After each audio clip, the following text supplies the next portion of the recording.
Welcome to ஜோலா kitchen. இன்றைக்கி சுருள் முறுக்கு எப்படி செய்கிறேங்கிறத பற்றி இந்த வீடியோவில் பார்ப்போம். நான் மாவெல்லாம் இடிக்கிறது, அதை ஊற வைக்கிறது இதெல்லாம் இதில் காட்டலை. அது பெரிய ப்ராசஸ்ஸு. அதை தனியாக ஒரு வீடியோ போடுறேன், பார்க்கலாம்.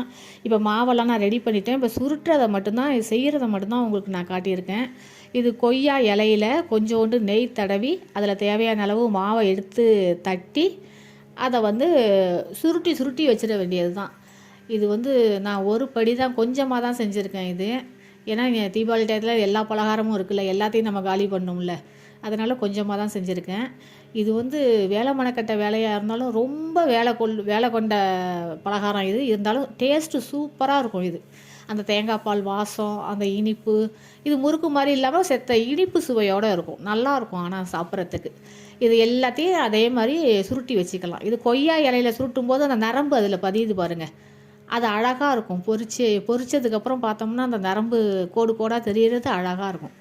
இப்போ நான் ஒரு படி அரிசி மாவையும் எல்லாத்தையும் நான் சுருட்டி வச்சுட்டேன். வெளியில் மழை வெளுத்து வாங்குது, இப்போதைக்கு காயாது. அதனால் ஒரு அரை மணி நேரம் ஃபேன் காற்றுல வச்சதுக்கப்புறம் இதை 4 நாளாக போட்டு பொரித்து அள்ளிக்கலாம்.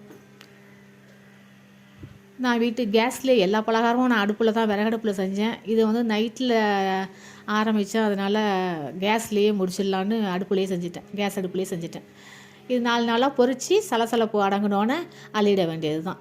இப்போ நல்லா பொன்னிறமாக வந்துட்டு பாருங்கள். இப்போ எடுத்து தனியாக வச்சுக்க வேண்டியது தான். இது டேஸ்ட்டு அவ்வளோ சூப்பராக இருக்கும். இது ரொம்ப நல்லாயிருக்கும். மொறுன்னு இருக்கும். இது லாஸ்ட்டு பீஸை சாப்பிட்றது வரைக்கும் அந்த மொறுமொறுப்பு அப்படியே தான் இருக்கும்.